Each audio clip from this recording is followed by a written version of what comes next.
what is depicted on walls and in statues doesn't necessarily keep up with what people actually wore. So, we have various sources of evidence.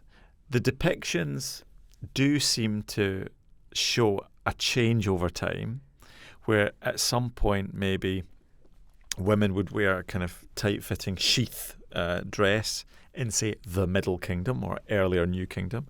But then in the later New Kingdom, into the 1200s, 1100s BCE, clothing becomes more floaty and flowy and diaphanous.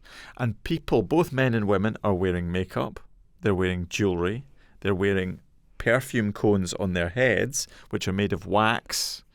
So in some ways, appearance, clothing, dress was not as closely gendered as we might think.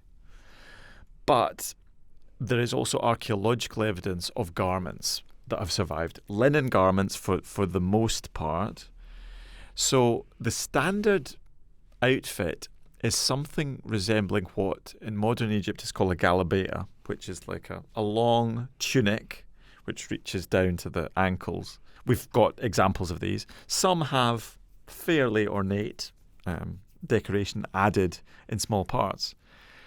But I think actually when it comes down to the very rare case of what the pharaoh wore, we have the tomb of Tutankhamun.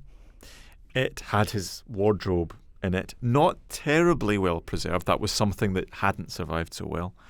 But now colleagues working in Egypt are piecing together these fragments, and he wore some eye-popping things.